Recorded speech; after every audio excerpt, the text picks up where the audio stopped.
Eh bah dis donc, ça faisait longtemps qu'on n'avait pas fait de facecam. Bien salut, j'espère que vous allez bien. L'année 2023 commence, c'est la première vidéo que j'ai tournée durant cette année-là, donc les vidéos précédentes que vous avez vues ont été tournées en 2022. J'aurais peut-être dû la faire plus tôt cette vidéo, mais je préférais vous la faire maintenant. En tout cas, je voulais vous faire part de quelques petits points qui m'est arrivé en 2022, et ces quelques petits points ont peut-être failli arrêter tout ce que vous voyez actuellement. Vous allez comprendre. Et avant que ça commence, n'hésitez pas à mettre un petit j'aime et à vous abonner, ça me ferait toujours plaisir. Et vous savez quoi, on enchaîne tout de suite avec la première anecdote. Alors on va commencer par le fun. Normalement à l'heure où vous regardez cette vidéo, Conneries 5 est déjà sortie. C'est une vidéo où on fait beaucoup de conneries, enfin allez regarder si vous voulez comprendre. Au début de cette vidéo je suis dans une gare SNCF. Pas pour prendre le train parce que je dois remonter en Belgique, voir ma famille et tout. Et donc potentiellement aller tourner cette vidéo. Et vous savez bien je ne suis pas une giga chaîne YouTube et moyennement une chaîne TikTok quoi. J'ai presque 100 000 abonnés à mon actif. Donc je m'attends pas à ce qu'on me reconnaisse. Et bien là cette reconnaissance était spéciale. En gros pour vous la faire simple, après ce plan-ci j'allais aller dans le train. Sauf que je ne savais pas quel wagon il fallait prendre. Parce qu'il n'y avait pas de numéro sur les wagons, tu vois, alors que j'avais une place définie. Donc je vais aller voir un contrôleur. Et à ma grande surprise, bonjour monsieur, c'est bien ce train-là oui, bonjour. Vous êtes pas le TikToker, c'est Sieter, c'est ça oui. Oh, Sieter, putain. Franchement, drôle et tout. Eh, continue. Merci, je veux mon train. Je me fais reconnaître par un contrôleur de la SNCF. Why? Tu vois, peut-être en tant que première reconnaissance dans la rue, parce qu'avant je n'en avais jamais eu, j'aurais peut-être attendu, je sais pas, une personne lambda, tu vois, quelqu'un qui travaillait pas à ce moment-là. Non, c'était quelqu'un dans son métier, fonctionnaire de la SNCF. Bon, c'est un humain comme un autre, hein, mais ça m'a perturbé au début. Et devinez quoi juste après? Les contrôleurs en question ont contrôlé tout le train, sauf le wagon où j'étais dedans. En gros, je les regardais au loin et quand ils sont passés la porte, ils se sont juste assis et ils ont discuté entre eux. Ils ne m'ont pas contrôlé. Génial. Comment frauder en étant connu? Mais absolument pas, puisque bah non, j'avais payé mes titres de transport, hein, je suis pas un connard. Mais bon, je l'ai encore ici, quoi. Ça faisait il y a, ouais, 1 ou 2 semaines, mais je l'ai encore là, quoi. Ah, ça fait bizarre, je vous jure. Deuxième anecdote.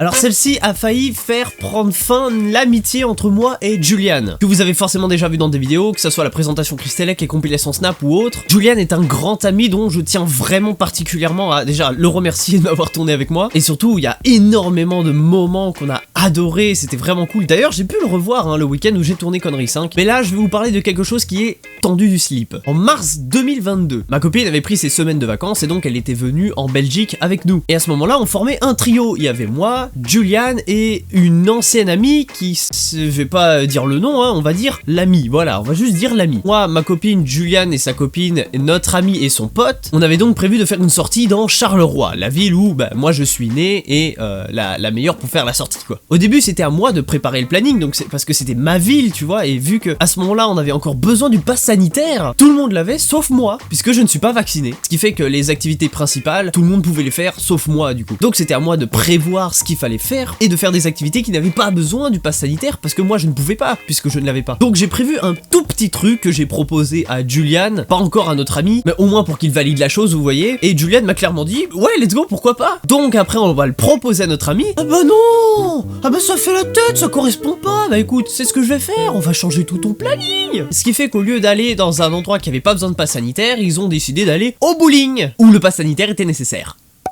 Ce qui fait que quand on est venu dans Charleroi, d'abord on a mangé un hot tacos, tout s'est bien passé, que j'ai fait une indigestion parce que j'étais malade à ce moment-là, et une fois qu'on avait fini de manger, c'était direction bowling. Moi dans la voiture avec ma copine, j'avais toujours un petit peu cette inquiétude de me dire, bah je pourrais pas rentrer dans le bowling en fait, je pourrais juste pas y aller parce que j'ai pas de pass sanitaire. Donc arrivé au bowling, on rentre dans le bowling, ça fait beaucoup de mots bowling hein quand même. Et là bah le gars, on lui demande s'il y a moyen que moi je puisse quand même en faire même si j'ai pas de pass sanitaire parce que le pass sanitaire terminait le lendemain. Le lendemain, plus de pass sanitaire. Donc on avait vraiment choisi un jour où ça n'allait pas. Donc le gars nous explique que non, malheureusement, s'il y a des gens qui viennent le contrôler et qui savent que quelqu'un est passé sans pass sanitaire, il risque gros le gars. Donc on n'a pas décidé de prendre ce risque. Moi et ma copine, on est dégoûtés. C'est-à-dire que on est ressortis, on leur a quand même dit, on vous attend, est-ce que vous retournez avec nous ou en bus? Ils nous ont pas répondu. Ou peut-être qu'on ne les a pas entendus tout simplement. Donc nous on est repartis, on a fait nos bails à quelques magasins un petit peu plus loin et eux du coup ils continuaient le bowling. Même pas 30 minutes après, moi et ma copine on a fini nos bails, donc on est retourné dans la voiture. Sauf que là on ne savait toujours pas si notre ami et Julian devaient retourner avec nous ou en bus. Donc on les a attendus comme des cons 2 heures dans une voiture au soleil.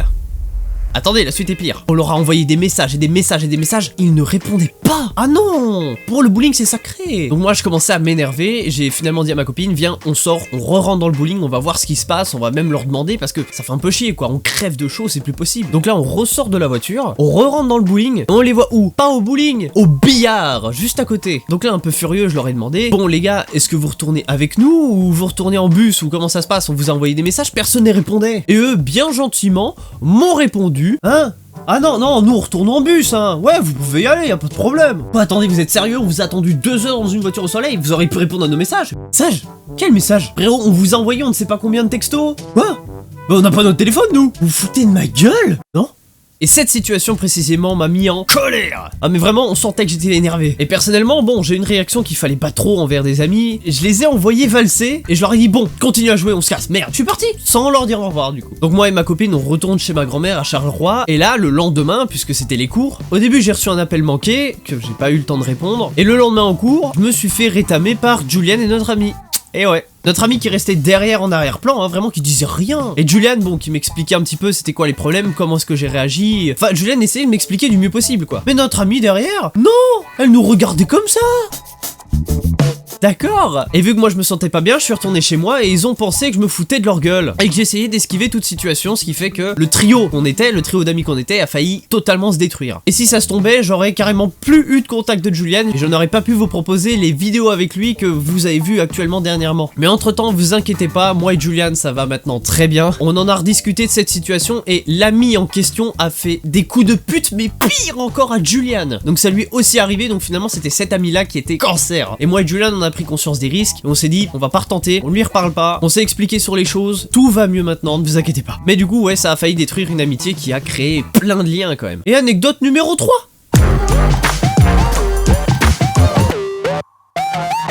Alors celle-là, ça sera pas la plus courte, mais la plus simple. Au début, quand je suis venu ici, dans cet endroit-là, donc quand j'ai quitté la Belgique, j'avais 6000 abonnés YouTube à tout péter et 8000 TikTok à tout péter. Vraiment, j'étais là.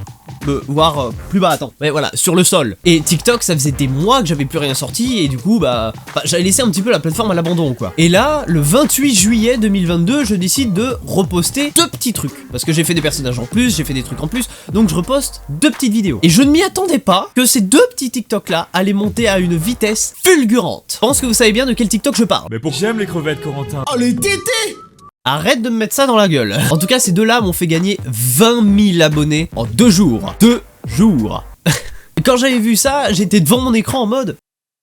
Ah ouais d'accord. Bon, je vous avoue, quand il y a une grosse commu qui vient d'un coup sur votre chaîne, vous êtes un petit peu en PLS, vous savez pas comment gérer. Mais moi, ça faisait 10 ans que je faisais des vidéos, donc je savais comment gérer ça plus ou moins. Mais un petit peu avant, ce que vous savez pas avant cette montée fulgurante qui m'a remotivé à faire mes TikTok et mes vidéos que vous voyez actuellement, c'est que j'étais dans une phase dépressive, mais fois 10 milliards. J'hésitais même à remettre ma vie en question pour vous dire, et à arrêter YouTube, TikTok et Twitch. Vraiment à totalement arrêter. Que tout ce que vous avez vu là comme contenu, Harvey Family, les vidéos Omegle, les TikTok ou les shorts que vous trouvez super drôles, tout ça n'a failli ne pas exister. Vraiment, c'est sur un coup de tête que je me suis dit, je vais reposter 2 vidéos pour voir ce que ça fait, mais c'est tout quoi. Je pensais pas aller aussi loin, et finalement, c'est grâce à votre soutien et grâce à tous vos abonnements en masse que ça m'a redonné le sourire, peut-être confiance en moi pour pouvoir peut-être enfin vivre de cette passion ou même atteindre mon objectif qui était d'avoir ce fameux trophée YouTube des 100 000. Peut-être un jour, je ne sais pas. C'est pour ça, si vous souhaitez, abonnez-vous, ça me ferait vraiment plaisir. Et maintenant, je suis quasiment à 100 000 sur TikTok, donc vraiment, ça me motive. Mais avant ça,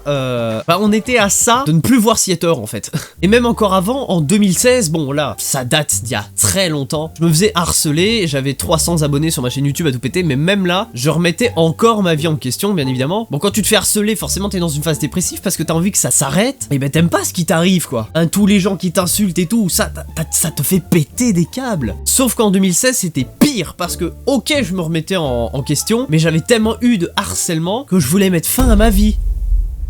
Donc là, c'est sûr et certain que Seattle, vous ne l'aurez jamais vu. Parce qu'encore, oui, là, dernièrement, comme je vous ai dit, oui, j'ai failli arrêter YouTube et tout, me remettre en question, mais je serai pas mort, tu vois, il y aura toujours le truc de côté, peut-être que dans quelques années, je me serai relancé, tu vois. Sauf qu'en 2016, c'était la disparition de Seattle. Donc, je n'existais juste pas. Donc, j'ai failli soit arrêter totalement tout ce que vous connaissez, et j'ai clairement pas envie, soit mourir.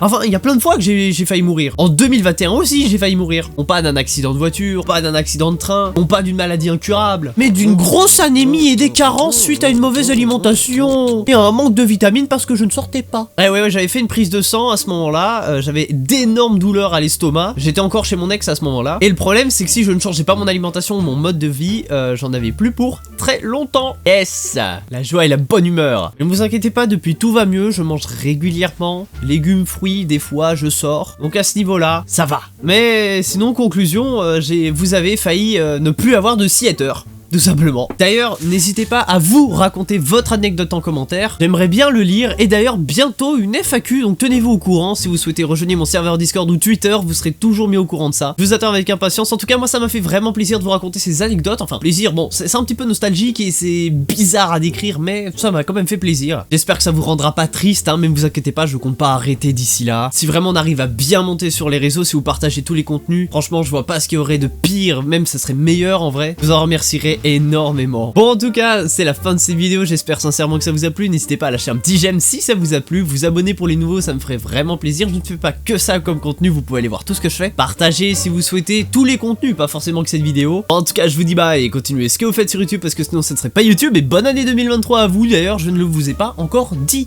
Allez, boum!